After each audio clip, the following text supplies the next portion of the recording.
என் பேர் வந்து ஜுலேஹா பேவி. நான் வந்து உருது பட்டாணின்னு சொல்லுவாங்க, அந்த குடும்பத்துலேருந்து வளர்ந்து வந்தவன். ஸோ எங்கள் வீட்டிலேயே நான் மட்டும்தான் குரான் வந்து முடிச்சிருக்கேன். தொழுவேன், திராபியா 5 வேளை தொழுறது எல்லாமே அதெல்லாம் நான் கரெக்டாக கடைப்பிடிப்பேன். நான் பிறந்த ஊர் வந்து சிங்கப்பூர், பார்ன் எல்லாமே அங்கே தான். ஸோ எங்கள் ஃபேமிலி எல்லாமே அங்கே தான் இருக்கிறாங்க. ஸோ அந்த உருது ஃபேமிலியிலேருந்து நாங்கள் வந்தவங்க. ஸோ இஸ்லாமில் வந்து நிறையா எல்லாவற்றையும் பின்பற்றுவோம். அந்த தருவாயில் வந்து எனக்கு உடல் சரியில்லாமல் போயிடுச்சு. ஸோ வயிறு வீங்க ஆரம்பிச்சிச்சு. ஸோ அந்த தருணத்தில் வந்து அங்கே சிங்கப்பூரில் போய் டாக்டரை போய் பார்த்தோம். அவங்க என்ன சொன்னாங்கன்னா, கேஸ்ட்ரிக்கு, இது ஒன்றும் பிரச்சனை இல்லை அப்படி சொன்னாங்க. ஆனால் ஒவ்வொரு நாளும் போக அது வந்து ரொம்ப வயிற்று வலியும் ரொம்ப உப்ப ஆரம்பிச்சிருச்சு வயிறு.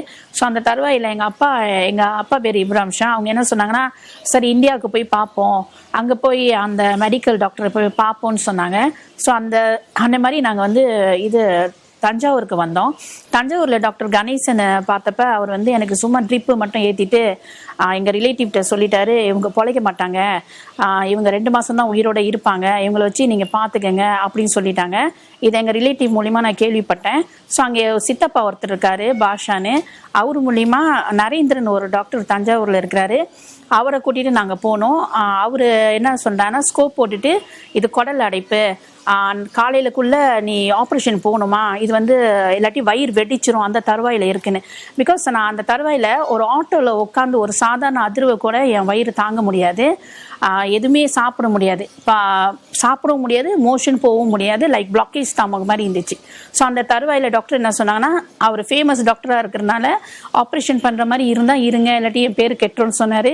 ஸோ நான் அதுக்கெல்லாம் ஆயத்தப்படுத்தி 75% தான் நீ உயிர் பொழைப்ப, 25% நான் ஒரு கேரண்டி கொடுக்க முடியாதுன்னு சொன்னார். ஸோ நான் எதாக இருந்தாலும் பார்த்துக்கிறேன், அல்லாவுக்கு தெரியும் என்னோட சூழ்நிலை சொல்லிட்டு நான் அந்த சர்ஜரி போனேன். அந்த சர்ஜரி வந்து ஒரு 9 hours அந்த மாதிரி. அப்போ அவங்க ஒரு ஆஃப்டர் 9 hours என்னைய ஜுலேஹான்னு சொல்லி தட்டி எழுப்பும் போது ஒரு பெரிய சுழல்லேருந்து மேலே வந்ததை எனக்கு இன்னும் ஸ்டில் எனக்கு ஞாபகம் இருக்குது. ஸோ அந்த மாதிரி இருக்கும்போது அப்புறம் வெளியே வந்தப்போ சர்ஜரி போட்டு 2 ஓட்டை, வாயில் டியூப்பு, மூக்கில் டியூப்லாம் இருந்துச்சு. ஸோ அந்த தருவாயில் 13 நாள் நேராகவே படுத்திருந்தேன். ஸோ என்னோட டாக்டர் வந்து சொன்னார், ஆப்ரேஷன் சர்ஜரியிலே உன் உயிர் போயிட்டுமா, நாங்கள் வந்து அதனால் வந்து உன்னோட கட் வந்து நேராக இருக்காது, ஜிக்ஸாக்காக இருக்கும் அப்படின்னு சொன்னார். ஸோ 13 நாள் நான் நேராகவே படுத்திருந்தேன். ஸோ அந்த தருவாயில் வந்துட்டு இன்னும் எனக்கு ஹீலிங் ஆகல. ஸோ அது கொஞ்ச நாள் சென்று என்னைய வந்து ஓம் சக்தி இந்த மாதிரி எல்லாம் சாமியெல்லாம் எல்லாம் கூட்டிகிட்டு போனாங்க. ஸோ அங்கேயே போய் பார்த்தோம், அதுவும் ஒன்றும் சரியாக வரல. ஸோ இந்த தருவாயில் நான் வந்து சிங்கப்பூருக்கு வந்தேன். சிங்கப்பூருக்கு ஃப்ளைட் ஏறி நான் வீல் சேரில் தான் போனேன். வீட்டுக்கும் நான் வீல் சேரில் தான், ஃப்ளைட்லேருந்து சிங்கப்பூரில் இறங்குனது, இந்தியாவிலேருந்து போனதும் சிங்கப்பூர்லேருந்து இறங்குனதும் ஃப்ளைட்டில் வீல் சேரில் தான் இறங்கினேன். ஸோ இந்த தருவாயில் நாங்கள் போகும்போது என்னோட இந்த ஓட்டை வந்து இவ்வளோ பெருசு ஹோல்டு. ஸோ அதில் வந்து எப்போதும் கார துணி வச்சு டாக்டர் வந்து க்ளீனிங் பண்ணணும். ஸோ அந்த மாதிரி இருக்கிற தருவாயில் டாக்டர் கையை பிடிச்சிட்டு நான் அழுவேன், எனக்கு வந்து ஏன் இந்த வேதனை, எனக்கு என்னால் முடியலையே அப்படின்னுக்கிட்டு. ஸோ அந்த மாதிரி சூழ்நிலையில் நான் போயிட்டு இருக்கும்போது எனக்கு என்ன ஆச்சுன்னா, நான் நிறையா, எங்கள் அப்பா சொல்லுவார் எல்லா தெய்வமும் ஒன்று அப்படின்னு சொல்லுவாங்க. ஸோ நான் வந்து சாமி கும்பிட ஆரம்பித்தேன், கோயிலுக்கெல்லாம் போனேன். ஈவன் அனுமான், அம்மன், காளிக்கெல்லாம் எலுமிச்சை மாலை, அருகம்புல் மாலை என் கையாலேயே நான் செஞ்சு போட்டேன். ஸோ ஆனால் எனக்கு எந்த ஒரு டிஃப்ரென்ஸும் தெரியல.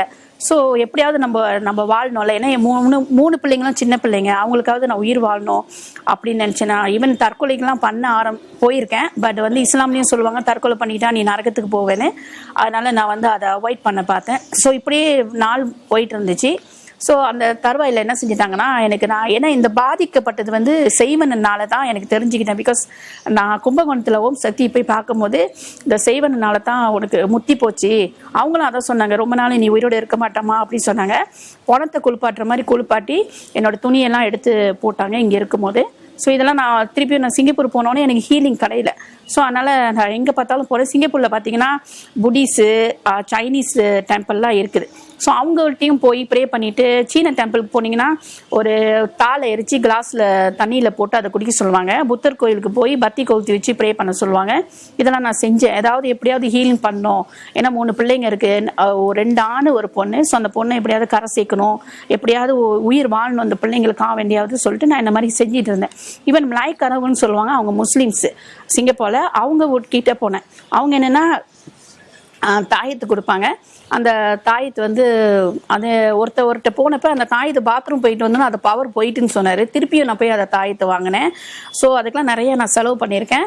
அப்புறம் வந்து இந்த 7 விதமான பூ போட்டு குளிக்க சொல்லுவாங்க.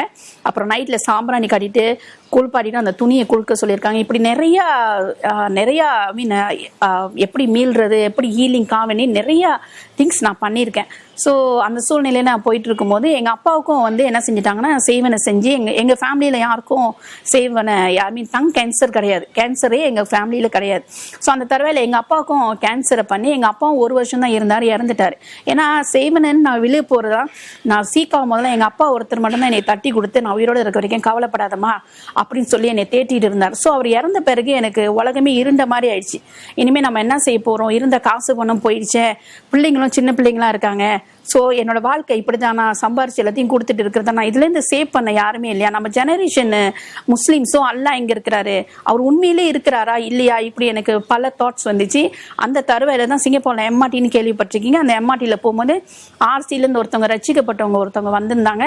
அவங்க இயேசுவை ஏற்றுக்கிட்டவங்க. அவங்க சொன்னாங்க சர்ச்சுக்கு போங்க, இயேசு அற்புதம் செய்வார்னு. ஆனால் நான் ஒரே ஒரு வார்த்தை அவங்க கேட்டேன், எங்கள் அல்லாவை விட உங்கள் இயேசு பெரியவரா அப்படின்னு சொல்லி அவங்கள திட்டி அனுப்பிட்டேன். ஆனால் அவங்க சொன்ன டைமிங் வந்து மெயின் சர்வீஸ் 5:30, ஹீலிங் வந்து வெனஸ்டே 7:30. அது மட்டும் எனக்கு நல்லா மைண்டில் செட்டாக இருந்துச்சு.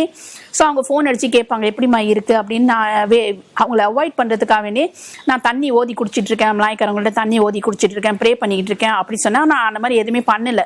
ஸோ ஒரு டைம் எனக்கு ரொம்ப வலி முடியல. ஸோ நான் அப்போ போனேன். அப்போ போனோடனே என்னது சரி சர்ச்சுக்கு தான் போய் பார்ப்போமே அப்படின்னு. இதுக்கிடையில் என்ன ஆச்சுன்னா, நாங்கள் அந்த புண்ணு ஆறாதனால எங்கள் கர்ப்பப்பையிலையும் கட்டி வந்துருச்சு. அந்த கட்டியை வந்து டாக்டர் வந்து சர்ஜரி பண்ணணும், சர்ஜரி பண்ணிட்டா இந்த பிள்ளை வந்து ஒரு 2 மாதத்துக்குள்ளே இருக்காது, அதுக்கு முன்னாடி இறந்து போயிடும், அதனால் இப்போதைக்கு சர்ஜரி வேணாம் அப்படின்னு சொல்லிட்டார். ஸோ இந்த தருவாயில் அந்த சர்ச்சுக்கு தான் போய் பார்ப்போமே அப்படி சொல்லிட்டு அந்த சர்ச்சுக்கு போனப்போ ஜான் ஜோசப் இறந்து போயிட்டார்ல, அவர் வந்து அந்த சர்ச்சில் சர்ச் ஆஃப் ட்ரூ லைட் தேக்காவில் இருக்குன்னு, தேக்கா குட்டி லிட்டில் இண்டியான்னு சிங்கப்பூரில் சொல்லுவாங்க. அந்த இடத்துல சர்ச் ஆஃப் ட்ரூ லைட்டுக்கு போயிருந்தேன். பாஸ்டர் சாமுவல் குஞ்சுமான் வந்து அவரோட சர்ச்சு. அந்த சபையில் இவர் ஜான் ஜோசப் சொல்லிட்டு இருக்கும்போது எல்லாரையும் கூப்பிட்டு வந்து இவங்களுக்கு இந்த ஹீலிங் கிடைக்குது, அவங்களுக்கு அந்த அற்புதம் நடக்குதுன்னு சொல்லிட்டு இருந்தார். நான் ஒன்று தான் கேட்டேன், நான் வந்து என் பிள்ளைங்களுக்காண்டியாவது நான் உயிரோடு இருக்கணும், எப்படியாவது என்னை காப்பாற்றுங்க, இப்போ சாவறதுக்கு கூட நான் ரெடியான ஒரு பொம்பளை பிள்ளை இருக்குது, அதை காப்பாற்றணும், எனக்கு யாருமே இல்லை, உதவி செய்யுங்க, துணையாக இருந்தேன், எங்கள் அப்பா கூட இறந்து போயிட்டாங்க, நான் யார்கிட்ட போவேன் அப்படி சொல்லிட்டு கண்ணீர் மல்க நான் ப்ரே பண்ணிட்டு இருந்தப்போ அந்த பாஸ்டர் சொன்னார், இந்த கூட்டத்தில் ஒரு சகோதரி இருக்காங்க, அவங்க கர்ப்பப்பை என்ன ஆகுமோ ஏதோ ஆகுமோன்னு யோசிச்சுட்டு இருக்காங்க, கர்த்தர் அவங்கள தொடுறாரு. ஸோ த ஹோல் சர்ச் வந்து நான் எந்திரிக்கல, பிகாஸ் 500 பீப்புள் அங்கே இருந்தாங்க. ஸோ அந்த பாஸ்டர் வந்து என்னை பாயிண்ட் பண்ணி என்னை எந்திரிச்சு நிற்க சொன்னார். ஸோ எல்லாருமே கை நீட்டி என்னை ப்ரே பண்ணனாங்க. ஸோ அந்த சகோதரி வந்து என்னை சொன்னாங்களே இயேசுவை பற்றி, ஓடி வந்து இப்பயாவது இயேசு ஏற்றுக்கிறீங்களா அப்படின்னு கேட்டாங்க.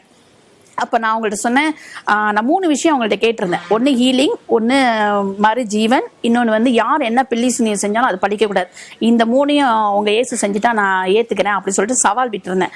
ஸோ அவங்க வந்து கேட்டாங்க இப்பயாவது இயேசு ஏற்றுக்கிறீங்களா. நான் சொன்னேன் இவர் சொல்லிட்டா ஏசப்பா சொன்ன மாதிரியா, அதெல்லாம் நான் நம்ப மாட்டேன்னு சொல்லிட்டு நான் வீட்டுக்கு போயிட்டேன். ஏன்னா நான் வந்து நிறையா குரானில் மூழ்கி போனனால அது கிறிஸ்டியனு, அது வந்து கிறிஸ்தவ மதம் அப்படின்னு சொல்லிட்டு நான் போகல, அவாய்ட் பண்ணிக்கிட்டே இருந்தேன். அப்புறம் என்ன செஞ்சேன், ஒரு நாள் வந்து சரி போய் தான் பார்ப்போமே அப்படி சொல்லிட்டு திருப்பியும் நான் போக ஆரம்பித்தேன். அப்போ அந்த பாஸ்டர் வந்து ப்ரே பண்ணிட்டு இருந்தார். ப்ரே பண்ணப்போ நிறையா செய்வனெல்லாம் பாதிக்கப்பட்டவங்க பரண்டுக்கிட்டு கத்திக்கிட்டு வாந்தி எடுத்துகிட்டுலாம் இருந்தாங்க. அப்போ நான் அந்த பாஸ்டர் சொன்னேன் என்னை தொடாதீங்க அப்படின்னு. அப்போ பாஸ்டர் சொன்னார் பயப்படாதீங்க சொல்லிட்டு தலையில் கையை வச்சு ஏசப்பா உன் பிள்ளை அவங்ககிட்ட வந்திருக்கு சுகத்தை கொடுங்கன்னு சொல்லிட்டு ப்ரே பண்ணி அனுப்பிட்டார். அன்றைக்கி நான் வீட்டுக்கு போனப்ப நான் சொன்னேன், யார் உண்மையான கடவுள் எனக்கு தெரிஞ்சாகணும், யார் எனக்கு வந்து என் தலையெழுத்தை மாற்ற முடியும், உண்மையிலேயே நம்மளை படைச்ச ஒரு கடவுள் இருக்கிறாரு, அது யார், அல்லாவாக இருந்தாலும் சரி, அது அம்மனாக இருந்தாலும் சரி, அது வந்து சீன சாமியாக இருந்தாலும் சரி, யார் எனக்கு உண்மை தெரிஞ்சாகணும்னு சொல்லிட்டு அழுது ப்ரே பண்ணிட்டு நான் தூங்கினேன். அந்த தூக்கத்தில் ஒரு வெள்ளை அங்கி போட்டு 2 கையிலையும் அந்த ஹோல்டோட காயம் இது கரத்தில் காயத்தோட ஒரு மனுஷர் வந்தார். அவர் சொன்னார், அம்மா நானே வலி சத்தியம் ஜீவன், என்னை அண்டி உன் தலையெழுத்தை மாற்ற முடியாது, நான் தான் உன்னை படைத்த தேவன் சொல்லிட்டு அவர் மறைஞ்சிட்டார். ஸோ அந்த டைம் வந்து என் பிள்ளைங்க எழுப்பினப்ப என் பிள்ளைங்களை பிடிச்சி திட்டினேன். ஏன்னா அந்த மாதிரி ஒரு பீஸ்ஃபுல் தூக்கம் இன்ன வரைக்கும் நான் தூங்கினதே கிடையாது. ஸோ அப்புறம் வந்து நான் விசாரிக்க ஆரம்பித்தேன், இது யார் அப்படின்னு. இவர் தான் ஏசுன்னு நான் கேள்விப்பட்டேன். ஸோ அந்த டைமில் வந்துட்டு அதுக்கப்புறம் நான் 2 days சென்று நான் மெடிக்கல் செக்அப் போயிருந்தேன். ஏற்கனவே கர்ப்பப்பையில் கட்டி இருக்குன்னு சொன்னேன்ல. ஸோ அங்கே போயிருக்கும் போது அந்த என்னோட டாக்டர் சீனியர் டாக்டர்ஸ்லாம் இப்போ எடுத்த எக்ஸ்ரேயும் இதுக்கு முன்னாடி எடுத்த எக்ஸ்ரேயும் கம்பேர் பண்ணி பார்த்துட்டு இருந்தாங்க. அப்போ என்னை கேட்டாங்க, நீங்கள் எங்கேயாவது போனீங்களா அப்படின்னு. நான் சொன்னேன், நான் எங்கேயுமே போகலையே, எங்கிட்ட அந்த அளவுக்கு காசு பண்ணமோ இல்லை, நான் எங்கேயும் போகல அப்படின்னு. அப்போ நான் கேட்டேன், ஆக்சுவலி என்ன வாட் ஹேப்பன் அப்படின்னு கேட்கப்ப அவங்க சொன்னாங்க, இல்லை இது கட்டியாக இருக்குன்னு சொன்னேன்ல, இது வந்து இப்போ வீக்கமாக இருக்குது, இது வந்து மருந்து கொடுத்து கரைச்சிடலாம். அப்போ நான் கேட்டேன், நீங்கள் தானே சொன்னீங்க இது கட்டியாக இருக்குது ஆப்ரேஷன் பண்ணணும், இப்போ இது எப்படி வரும், கட்டி எப்படி வீக்கமாக மாறும்னு அவங்கள்ட்ட கேட்டேன். அவங்க சொன்னாங்க, I don't know, it's a miracle அப்படின்னு டாக்டர்ஸ் என்கிட்ட சொன்னாங்க. அப்போ அந்த தருவாயில் எனக்கு வந்து ஒரு மன வேதனை, என்ன இப்படிப்பட்ட ஒரு கடவுளா, நம்மளுக்கு யாருன்னே தெரியாது. நான் அவருக்கு வந்து ஒரு 10 காசுக்கு கூட எதுவுமே நான் செஞ்சது கிடையாது. கோயிலுக்கு போயிருக்கேன், அர்ச்சனை பண்ணியிருக்கேன், தர்காவுக்கு போயிருக்கேன், உண்டியில் காணிக்க போட்டிருக்கேன், ஆனால் ஏசப்பாக்கு நான் எதுவுமே செஞ்சதில்லை. இப்படிப்பட்ட தெய்வமா அப்படின்ட்டு. ஸோ அதுக்கப்புறம் நான் வந்து சர்ச்சுக்கு போக ஆரம்பித்தேன். சரி சொல்லிட்டு நான் 3 மாதம் வீட்டில் இருப்பேன், 3 மாதம் ஹாஸ்பிட்டலில் இருப்பேன். என்னோட ஆகாரமே ஒரு கப்பு மருந்து பால், ஒரு கப்பு வார்ம் வாட்டர், இதை தவிர எது சாப்பிட்டாலும் இந்த ஓட்டையிலேருந்து ரைட் ஹேண்ட் அந்த ஓட்டையிலேருந்து வெளியாகிடும். இதனாலேயே நான் எதுவுமே சாப்பிட மாட்டேன். ஸோ அந்த தருவாயில் என்ன செஞ்சேன், சர்ச்சுக்கு போயிட்டு வந்தோன்னே, சரி ஏசப்பா நீங்கள் தான் உண்மையான தெய்வம்னு எனக்கு தெரிஞ்சு போச்சு. எனக்கு ப்ரே பண்ண தெரியாது, ஆனால் எனக்கு தெரிஞ்ச அளவு நான் ப்ரே பண்ணேன்னு சொல்லிட்டு ஒரு மேரி பிஸ்கெட் கொஞ்சோன்னு ஹார்லிக்ஸ் எடுத்துகிட்டு அதை நான் சாப்பிட்டுட்டு, ஏசப்பா எனக்கு இந்த ஓட்டையிலேருந்து எதுவுமே வரக்கூடாது அப்படி சொல்லிட்டு சாப்பிட ஆரம்பித்தேன். அதுக்கப்புறம் பார்த்தீங்கன்னா நடக்க ஆரம்பித்தேன். என்னோட அந்த ஓட்டையிலேருந்து சாப்பிட்ட பிறகு எதுவுமே வரல, எனக்கு ரொம்ப சந்தோஷமாக இருந்துச்சு. அப்புறம் ஏன்னா அந்த டைமில் பார்த்தீங்கன்னா என்னை வந்து யாருமே ஒரு மனுஷின்னு சொல்ல மாட்டாங்க. ஏன்னா டிபி பேஷண்ட் பார்த்த மாதிரி எல்லாமே ஸ்கெலிட்டன் மாதிரி இருப்பேன், ரொம்ப ஒல்லியாக இருப்பேன். அதனால் அது சாப்பிட்ட பிறகு எனக்கு நல்ல ஹீலிங் கிடச்சிச்சு. என் மரண படிக்கை ஆண்டவர் அப்படி திருப்பி போட்டார். 2 மாதத்தில் இறந்துருவேன்னு சொன்னவங்க என்னை ஆச்சரியப்படத்தக்க. இன்னைக்கு 15 வருஷம் ஆகுது, கர்த்தருக்குள்ளே நான் நல்லா இருக்கேன். ஸோ கர்த்தர் என்னோட மரண படிக்கையை மாற்றி போட்டார். 6 ஆப்ரேஷன் பண்ணியிருக்கேன், இருந்தாலும் கர்த்தர் என்னை இன்னைக்கு ஜீவ சுக பலத்தோடு வச்சிருக்காரு. அவர் தான் உண்மையான தேவன் அறிஞ்சிக்கிட்டேன். ஸோ அவரை பின்பற்றேன். ஸோ இப்போ என் பேர் வந்து டெபரா. நான் ஏசப்பாவை பின்பற்றேன். ஏசப்பாவுக்கு கோடி சோத்திரம். எனக்கு உண்மையான தேவனை எனக்கு காட்டுனதுக்காக வேண்டி நன்றி செலுத்துறேன்.